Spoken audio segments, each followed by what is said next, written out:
시청자 여러분 안녕하십니까? 그동안 당연히 세종시로 내려올 줄 알았던 이 미래창조과학부가 과천에 잔류할 수도 있다는 조짐이 감지되고 있습니다.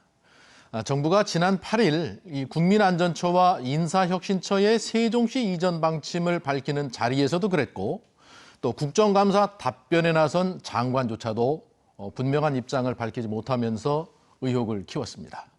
자, 지난 수년간 이 세종시 건설 과정에서 이 지역과의 약속을 너무 가볍게 여기면서 빚어진 갈등이 이제는 모든 정부 정책의 신뢰성에까지 대전 출신으로 새누리당 비례대표 국회의원인 민병주 의원 모셨습니다. 어서 오십시오.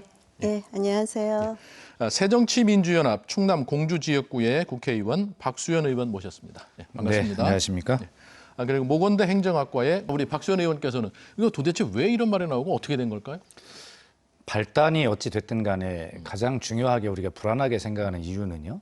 아주 간단한 일입니다. 이것은 이전 고시만 하면 될 일이거든요. 근데 그 간단한 절차를 하지 않고 있기 때문에 믿음, 신뢰가 가지 않고 불안하게 생각되는 것이죠. 그래서 어쨌든 어제 며칠 전인가요? 안전행정위원회 그 국정감사에서도 정정섭 장관이 우리 그 대전의 새누리당 정용기 의원의 질문에 대해서 이렇게 답변을 합니다. 미래부의 과천 잔류가 확정된 것은 없다.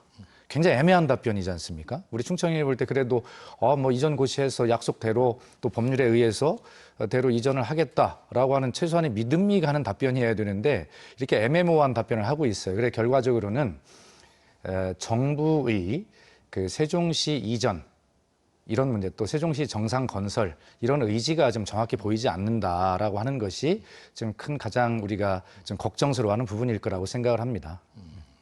자, 우리 두 분 의원은 말씀을 들으니까 한 민병주 의원께서는 4동에서 5동으로 잠깐 이사를 가는 것이지 이전이 끝난 것은 아니다. 네, 말씀이시고 우리 박 의원께서는 그렇다면 똑부러지게 이전한다 발표하면 될 것을 그거를 답변 안 함으로써 이렇게 충청인들이 화를 나게 하고 긴장하게 만든다 하는 말씀인데 우리 미래부가 과천 잔류를 한다면 과연 이 중앙정부 행정의 어떤 효율성을 위한 것이냐 아니면 또 다른 어떤 것 이유가 있기 때문인가 하는 것을 한번 짚어보도록 할까요? 과연 이 미래부가 과천에 잔류한다면 행정 효율성 면에서 상당한 요인, 플러스 요인이 있겠습니까? 이런 걸 한번 짚어보죠. 박수현 의원 어떻게 보시나요? 예, 이 행정도시특별법에 이전 그 제외 대상 기관을 정해 있잖아요. 6가지가. 6개. 예, 그러니까 다시 말해서 서울에 있어야 될 6개 부처. 왜 그 부처를 6개 남겨놓냐면 외교 통일 국방 그리고 그 인사 뭐 이런 것들입니다. 그것은 대통령님의 고유 권한과 관련이 있기 때문에 청와대가 있는 서울에 좀 있으면 대통령께서 일하기가 편하겠다라고 하는 그런 취지가 담겨 있어요. 예.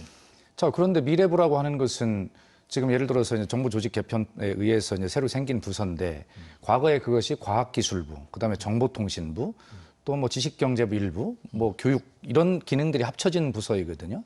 자, 그렇다면 지금 나머지 그런 부서들은 전부 세종시에 내려와 있는데 이 미래부가 예를 들어 거기 과천에 있어서 이 업무의 효율적인 어떤 네트워킹 같은 것들이 사실은 되지 않을 확률이 많지요. 그렇기 때문에 유관 부서들이 다 내려와 있는 세종시로 내려와야 그것이 어떤 업무의 효율성이 굉장히 높아질 것이다라고 하는 당연한 주장을 저희들은 하고 있고 그 입법 취지도 사실 그래서 만들어진 것이거든요. 자, 과천에 잔류해야 된다라고 주장하는 아마 분들은 과천 분들일 겁니다. 그리고 정부도 사실은 그 과천의 여러 가지 이제 민심들을 생각하면 이런 거라도 좀 한 부처라도 남겨놔서 좀 민심을 좀 달래고 좀 선거 관리도 좀 하고 뭐 이런 어떤 실질적인 그런 말 못하는 이유들이 있을 겁니다. 그러나 우리는 다 알고 있습니다. 어쨌든 세종시라고 하는 새로운 국토 균형 발전의 축을 만들어 놓고 이것을 제대로 기능하게 하기 위해서는 애초 원래 취지대로 진행이 되는 것이 맞다 이런 것이지 어떤 그런 한 지역의 그 민심을 바라보거나 그런 어떤 일반적이지 않은 이유들을 가지고 어떤 국가의 백년 대계를 결정하는 것은 바람직하지 않다 이런 생각이고요.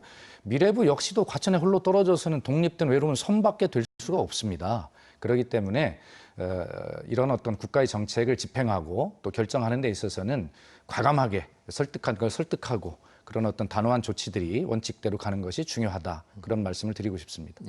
자, 우리 박수현 의원께서는 행정의 효율성보다는 또 다른 어떤 것 때문에 잔류할 가능성을 지금 뭐 두 분께서 워낙 잘 설명을 해주셨기 때문에 저는 그렇습니다. 이 미래부를 이전하는 것 이것은 여러 가지 지금 말씀해 주신 그런 이유들 외에 좀 더 큰 국가 차원에서 보면 이 국가의 신뢰를 바로 세우는 일이기도 합니다. 예. 그렇기 때문에 이것은 반드시 그런 차원에서 돼야 되는 것이고요.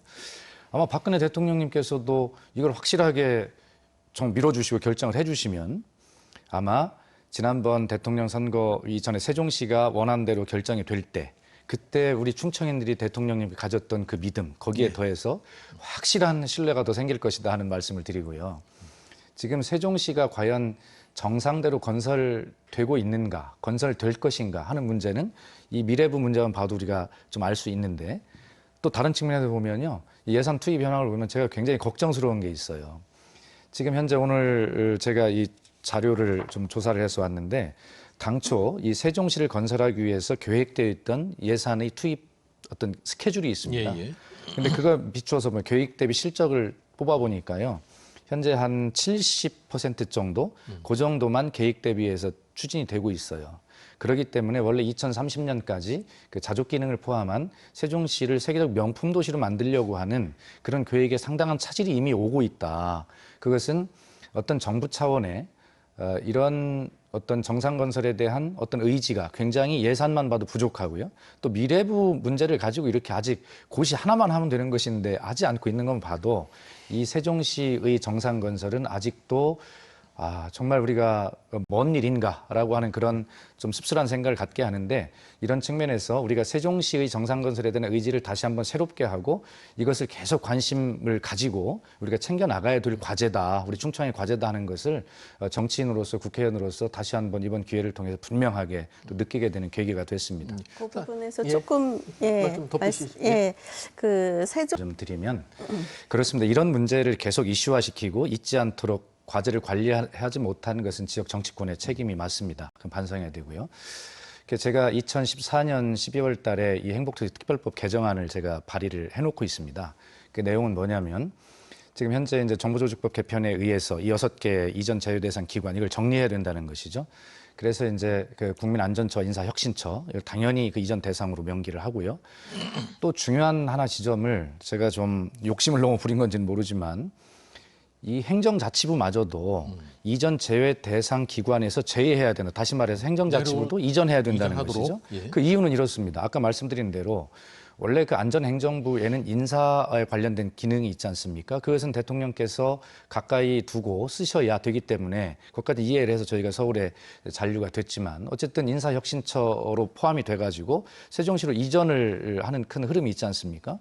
자, 그렇다면 행정자치부에 남은 기능은 뭐냐면 정부의 조직관리와 지방자치 관련 업무만 남은 것입니다. 그렇다면 정부의 조직을 관리하는 행정자치부가 정부 조직이 다 와 있는 세종시에 와 있어서 관리가 돼야 효율적이지 따로 떨어져 있는 게 맞지 않다는 것이고요.